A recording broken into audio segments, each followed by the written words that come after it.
पश्चिम बंगाल के मुर्शिदाबाद में वक्फ कानून के विरोध के नाम पर हुई हिंसा पर सुप्रीम कोर्ट ने सख्त टिप्पणी की है। सुप्रीम कोर्ट ने कहा है कि वक्फ के नाम पर हिंसा चिंताजनक है और बंगाल में हो रही हिंसा रुकनी चाहिए। बता दें कि पिछले दिनों वक्फ कानून के खिलाफ प्रदर्शन के दौरान मुर्शिदाबाद और साउथ 24 परगना में हिंसा देखने को मिली थी। मुर्शिदाबाद हिंसा में 3 लोगों की जान चली गई थी। मुर्शिदाबाद में हालात इस कदर खराब हुए कि कई हिंदू परिवारों को मजबूरन यहां से पलायन करना पड़ा। मुर्शिदाबाद की घटना के बाद पश्चिम बंगाल में राष्ट्रपति शासन लगाने की मांग हो रही है। हम लोग राष्ट्रपति शासन चाहते हैं। यहाँ अराजकता चलता है, यहाँ गुंडागर्दी चलता है। हर शुक्र जब भी कोई जुलूस होता है, शुक्रवार नमाज के बाद इधर आतंक फैलाया जाता है। बीजेपी नेता शुभेंदु अधिकारी ने मुर्शिदाबाद की घटना पर गंभीर सवाल उठाते हुए मुख्यमंत्री ममता बनर्जी को घेरा है। Take appropriate action to restore the normalcy. ये शर्म का बात है, मुर्शिदाबाद का हिंदू लोग घर बार छोड़ के अपने प्राण को बचाने के लिए मालदा जा रहा है। छी ममता, छी, सेम ममता, सेम। मोहब्बत का दुकान, वो लोग का 2500 सैलरी मिलता है, हाईएस्ट एपीजमेंट। ये 2500 वेतन जी लोग को मिल रहा है ना, ये सब चुनाव में ममता बनर्जी को ये करता है, कैंपेन करता है। नौकरी नहीं, एजुकेशन नहीं, हेल्थ नहीं, ओनली एपीजमेंट, वोट बैंक के लिए। ये इमाम लोग रामपुर हाट बोक्टोई में नहीं जाता। ये इमाम लोग नौशाद सिद्दीकी जब जेल में जाता है, ये लोग नहीं जाता। ममता जब बुलाता है चला जाता है। 2500 रुपया महीने में मिलता है। और बॉबी हकीम है, एक बिरयानी का पैकेट भी मिलेगा।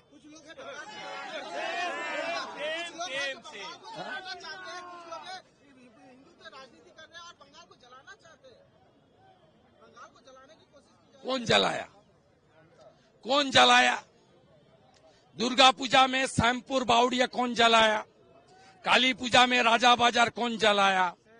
कार्तिक पूजा में बेलडांगा कौन जलाया? सरस्वती पूजा में स्कूलों में पूजा करने के लिए रुकावट कौन डाला? मोथाबाड़ी में 86 हिंदू दुकान कौन लूट लिया? हरगोविंदो दास में घर में घुस के कौन काटा? चंदन दास को कौन काटा? धुलियान में हिंदू मंदिर, राधा कृष्ण मंदिर को तोड़ दिया कौन लोग? कौन लोग? सूती में बीजेपी नेता कौशिक जी का दुकान लूट लिया। शेल्टर होम में मुर्शिदाबाद छोड़ के मालदा जो 454 है, सब हिंदू है, all Hindu. Hindus are tortured, Hindus are murdered, Hindu temples are destroyed, Hindu shop looted, Hindu houses burned. Or you are saying that Hindu are provocating? We are suffering. We are suffering. चुनाव का दौरान ECI को बंगाल में president rules के अंदर चुनाव कराना चाहिए। नहीं तो यहाँ का राजीव कुमार, मनोज वर्मा, ये पुलिस नहीं है, ममता की कैडर है। हम लोग जिहादी का साल लड़ने के लिए तैयार है। जो करना है करूंगा, न्यूटन का थर्ड लॉ है। लेकिन पुलिस को न्यूट्रल करना पड़ेगा ईसीआई के। विदाउट प्रेसिडेंट रूल बंगाल में चुनाव अच्छा तरीके से, डेमोक्रेटिक वे से, ट्रांसपेरेंसी से नहीं हो सकता। जहां हिंदू 50% से कम है, उस बूथ में ये लोग हिंदू को वोट डालने नहीं देगा। इसलिए on the eve of election ECI should recommend president's rule in Bengal. It's not my demand, everyone demand. Siddiqullah is a very dangerous element. He is communal. उन्होंने जो बात कलकत्ता में रामलीला मैदान में बताया, वो बात दूसरा कोई बताता तो उसको तुरंत जेल में डाल देता। अरे पीएफआई का साथ टीएमसी का सीधा रिलेशन है। शमशेरगंज में पीएफआई जब अपने यूनिफॉर्म लगा के पैरेड किया ना, ये मोनीरुल जो फरक्का का टीएमसी एमएलए वो पैरेड का लीडरशिप दिया। सिमी का जो लीडर है ban organisation Ahmed Hasan Imran, Mamata sent him to Rajya Sabha. The Jamaat leader Siddiqullah Chowdhury, he is the cabinet minister of Mamata government. उनका फिराद हकीम डायरेक्टली ओपनली बोल रहा है दावत इस्लाम। ये लोग completely communal, radical, extremist, anti national force है। ये लोग के खिलाफ पेट्रियोटिक पीपल का मोर्चा जारी रहेगा। 11 अप्रैल को मुर्शिदाबाद में भड़की हिंसा में एक बाप बेटे की मौत हो गई थी। कांग्रेस नेता अधीर रंजन चौधरी ने भी मुर्शिदाबाद में हुई हिंसा के लिए सीधे तौर पर ममता सरकार को जिम्मेदार ठहराया है। ये सरकार की सारे नाकामी है, उनकी लापरवाही है, निकम्मिया सरकार। और इसके साथ साथ ये सारे दंगे के पीछे और ये हंगामा के पीछे राजनीतिक समीकरण भी है। कोई जीतना चाहते हैं, कोई हारना नहीं चाहते, और इसके चलते आम लोगों को बलि की बकरा बनाए जाते हैं। जो खून हुए हैं, 2 गरीब 2-3 हिंदू हैं। पुलिस की गोली में जिसकी मौत हुई है वो भी गरीब मुसलमान है। तो फायदा किसकी हुआ? अभी भी बहुत सारे लोग जख्मी हालत में हॉस्पिटल में इलाज कर रहे हैं। ना किसी का कोई पूछताछ होते हैं, ना किसी के बारे में सरकार की तरफ से कोई देखभाल किए जाते हैं।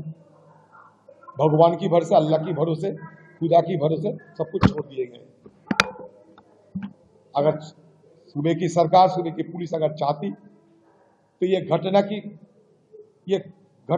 आज देखने के लिए और इस घटना पे चर्चा करने के लिए हमें कोई अवसर, कोई मौका नहीं मिलती। ये सीधा बंगाल की सरकार की नाकामियां है।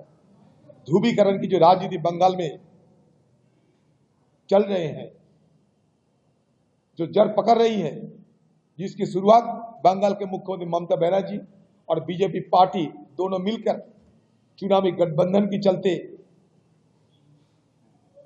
2000 की शुरुआत से बंगाल में शुरू किए थे। चुनावी गठबंधन की मुद्दा को लेकर कभी मुख्यमंत्री ममता बनर्जी बीजेपी सरकार के मंत्री की पद भी संभाली थी। उसी दिन से जो सिलसिला जारी हुई है, उसी दिन से जो चल रही है, उसके चलते ये बंगाल, जिस बंगाल के साथ ना कभी सांप्रदायिकता, ना कभी जात पात की कोई रिश्ता थी। कभी दिल्ली में पहले हम लोग जब जाते थे तो लोग जब पूछते थे कि बंगाल में जात पात सांप्रदायिकता के बारे में कुछ कहिए, मैंने कहा है ही नहीं तो क्या कहूं। मैं जहां से चुनकर आते हैं 70% मुसलमान, सिर्फ मैं नहीं, प्रणब मुखर्जी साहब को भी यहाँ से चुनाकर चुनाव में शामिल करके जिताकर हम लोग भेजा दिल्ली में। वो भी ब्राह्मण की बेटे थे। जहां 70% से ज्यादा, 70% से ज्यादा मुसलमान आबादी, हुआ 2 हिंदू नुमाइंदे बंगाल यहाँ के लोग चुने थे। इसमें साफ जाहिर होते हैं क्या? इसमें साफ जाहिर होते हैं कि हमारा डिस्ट्रिक्ट मुर्शिदाबाद, अगर सारे हिंदुस्तान में कोई धर्म निरपेक्ष की कोई अगर नजीर पेश करने की जरूरत पड़े तो मुर्शिदाबाद हाजिर है। 70% मुसलमान होते हुए भी मैं और प्रणब मुखर्जी साहब 5 बार, मैं प्रणब मुखर्जी साहब 2 बार नुमाइंदे बन के गए थे। उनका बेटा भी नुमाइंदे चुने गए थे। ये धर्मनिरपेक्ष, ये जग जाहिर मिसाल आज ये तबाह हो गए हैं, ये खत्म हो रहे हैं। बजाय ध्रुवीकरण की राजनीति, ध्रुवीकरण की सियासत, चुनावी ध्रुवीकरण, सत्तारूढ़ पार्टी टीएमसी, विपक्ष बीजेपी दोनों मिलकर ये चुनावी ध्रुवीकरण कर रही है। दोनों पार्टी को ये सूट कर रहे हैं। नतीजा सारे बंगाल में धीरे धीरे सांप्रदायिक हिंसा फैल रहे हैं। सांप्रदायिक हिंसा के माहौल मंडरा रहे हैं सारे बंगाल में। मैं इस जिले के आदिवासी, इस जिला की मैं रहने वाले, मेरे लिए शर्मिंदा की बात है। बचपन से हम लोग यहां पाले पोसे बड़े हुए हैं, कभी ऐसा नहीं देखा हम लोग। जब आजाद हुई थी हिंदुस्तान, तब भी मुर्शिदाबाद के मुसलमानों ने पाकिस्तान जाने में इनकार कर दिए थे। आपको याद रहना चाहिए, शुरू से मुर्शिदाबाद डिस्ट्रिक्ट मुसलमान बहुल डिस्ट्रिक्ट रहे थे, आज भी है, लेकिन ऐसा कभी नहीं देखा हम लोग। और आज भी मैं बड़े दावे के साथ कह सकते हैं कि जो लोग वाकफ के खिलाफ आंदोलन में शामिल हुई थी, उनके अंदर कोई मनसा नहीं थी कि कोई हिंसा भर के या किसी का हानि हो, किसी का अगजनी हो किसी के घर में, यह मकसद नहीं थी उनकी। और जुलूस के अंदर बाहर से एक साजिश की बदौलत घुसा के यह हंगामा फैले गए थे। इसमें आंदोलन में शामिल व्यक्तियों की कोई इसमें लेना देना नहीं था। वो भी दुखी है, वो भी पीड़ित है। शामशेरगंज में हिंदुओं को सहारा दिया मुसलमानों ने, ये भी आप जान लीजिए। मुर्शिदाबाद के हिंसाग्रस्त इलाकों में बीएसएफ तैनात है। फिलहाल वहां हालात अब धीरे धीरे सामान्य हो रहे हैं।